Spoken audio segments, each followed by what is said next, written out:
성소 문제. 성소는 하늘에 있는 것의 모형과 그림자로서 하나님께서 육체를 입고 오셔서 이 땅에서 이루실 구속의 비밀을 성소 제도를 통해 미리 보이신 것입니다. 히브리서 9장.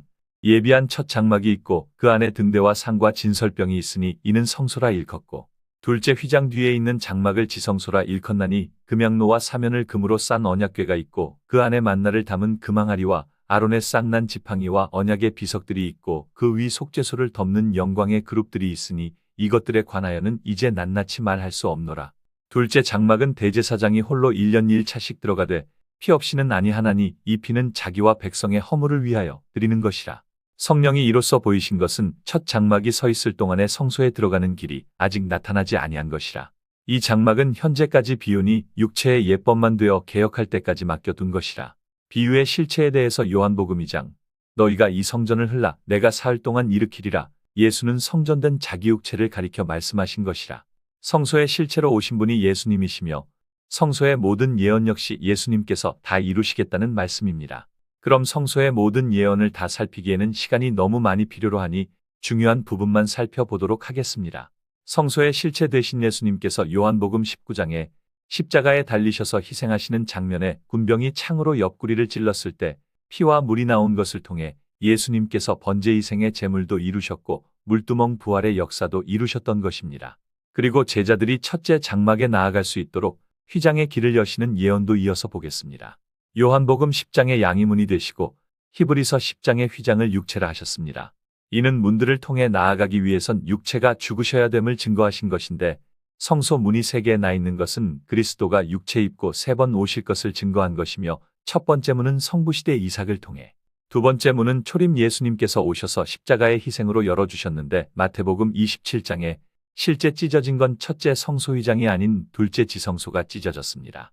이는 초림 예수님의 사명이 지성소 휘장까지 열려 있음을 뜻하는 것이며 휘장의 역사를 통해 초림의 범주를 증거해 주셨던 것입니다. 예수님 올리신 후 사도들이 나아간 곳은 지성소가 아닌 바깥성소에 머물러 있었으며 이를 증거하는 말씀은 히브리 9장 8절. 성령이 이로써 보이신 것은 첫 장막이 서 있을 동안은 성소에 들어가는 길이 아직 나타나지 아니한 것이라 하였던 것입니다. 바깥성소에 진설된 떡인 유월절 떡과 포도주를 허락하셨고 7초 때 불을 밝히는 역사인 에베소 초대교회가 시작이 된 것입니다. 그럼 언제 지성소에 나아갈 수 있는가는 7초 때 불을 다 밝히고서야 지성소에 갈 수 있는 것이기에 안상홍님께서 마지막 촛대인 라오디게아 교회, 즉 안식교회에 오셔서 마지막 7교회 불을 환히 밝혀주셨던 것입니다. 첫 번째 희생으로 바깥성소에 나갈 수 있게 길을 열어주셨고 이에 대한 증거는 성소의 진설떡인 유월절과 계시록 1장에 7초 때는 7교회인 바 에베소 교회 시작으로 마지막 촛대인 라오디게아 교회 이르기까지 7초 때 모든 불을 밝혀야 비로소 지성소에 들어갈 수 있으므로 라오디게아 교회인 안식교회 불을 밝히시고 지성소의 휘장을 찢으시기 위해서 안상홍님께서 오신 것입니다. 초림의 역사는 성소의 문으로 오셔서 길을 여시는 것이 초림의 사명이므로 안상홍님은 초림 예수님의 남은 사역 37년을 이루시고 예언대로 지성소 실체 되신 하늘어머니를 증거해 주시고 죽으심으로 마지막 성도들이 지성소 실체 되신 하늘어머니와 함께함으로 지성소에 나왔음을 증거하셨던 것입니다. 에베소서 5장 31절. 사람이 아내와 합하여 둘이 한 육체가 될지니 이 비밀이 크도다. 안상홍님께서 죽으심으로 분리되어 있던 성소와 지성소가 하나 되었으며 바깥 성소의 실체는 아버지시며 지성소의 실체는 하늘어머니시기에 안상홍님께서 죽으심으로 분리되었던 성소가 둘이 하나가 되어 안상홍님 성령이 어머니 뱃속에 3년 동안 계시다. 나는 어머니를 따름이라고 마지막 남기신 말씀대로 살아 되신 하늘어머니의 아들 이삭으로 여자의 자손 재림 예수님으로 다시 오신 것입니다. 예수님께서 죽은 지 3일 만에 부활하셨듯 1985년에 올리시고 3년 후 1987년에 영적 탄생인 침례받으심으로 성령 하나님으로 오셨던 것이었습니다. 이 비밀이 크도다 하신 말씀은 비밀은 오직 그리스도를 뜻하는 말씀이며 창세부터 감추어져 있던 언약궤 실체는 오직 영원히 죽지 않는 재림 예수님에 대한 예언이기에 언약궤 실체로 오신 것입니다. 골로새서 2장 3절. 하나님의 비밀인 그리스도를 깨닫게 하려 함이라. 그 안에는 지혜와 지식의 모든 보화가 감추어 있느니라. 만세와 만대부터 감추임받은 그리스도는 재림 예수님 박광수님이시며 재림 예수님을 영접한 14만 4천에게만 허락하실 축복을 언약궤 속에 담아 두신 것입니다. 축복 첫 번째는 금항아리에 넣어둔 만나이며 죽지 않는 약 곧 영원히 살 수 있는 생명과입니다. 오래 저장했던 골수가 가득한 맑은 포도주로 영생을 허락해 주시는 것입니다. 두 번째는 아론의 싹난 지팡이는 죽은 나무에 싹이 난 것인데 나를 믿는 자는 죽어도 살겠고 하신 부활의 약속이며 잠들어 있는 영혼의 부활과 육체의 부활 다 이루어 주실 약속입니다.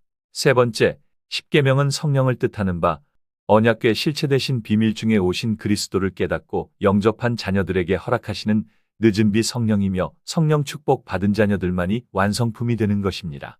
성소 문제를 통해 현재 우리가 나온 곳은 지성소이며 지성소는 속죄소가 있는 죄사함이 이루어지는 곳과 동시에 자녀들의 모든 죄를 담당하는 곳이 지성소인 것입니다. 결국 지성소 실체 되신 하늘어머니께서 자녀들의 모든 죄를 담당하고 계심을 알 수 있는 것이며 성소가 정결케 되지 않고서는 초막절 성령 축복을 받을 수 없음을 절기를 통해 보이셨던 것입니다. 1844년 윌리엄 밀러 회개운동을 통해 일부 성령이 내려 대속죄일의 모든 예언이 이룬 줄 알고 있으나 계시록 10장에 윌리엄 밀러 회개운동의 역사가 다시 있을 것을 예언하고 있습니다. 1844년의 대속죄일의 회개운동으로 지성소에서 성령을 부어주신 것은 일부 이루어진 것이며 완전한 성취는 아닌 것입니다. 이는 성소제물이 증거하고 있었으니 히브리 9장 둘째 장막은 대제사장이 홀로 1년 1차씩 들어가되 피 없이는 아니하나니 이 피는 자기와 백성의 허물을 위하여 드리는 것이라. 1844년에는 유월절 진리가 나타나지 않았으며 유월절 진리가 없다는 것은 번제 드릴 희생의 제물이 없다는 것을 뜻하는 것이니 지성소에 나아갈 수 없다는 것을 증거하는 것입니다. 1964년 안상홍님께서 오셔서 유월절 진리를 찾아주심으로 번제 희생의 제물이 준비가 되었으며 1985년에 지성소 실체 하늘 어머니를 증거해 주셨으니 1985년 이후에 비로소 지성소에 갈 수 있는 길이 열리게 된 것입니다.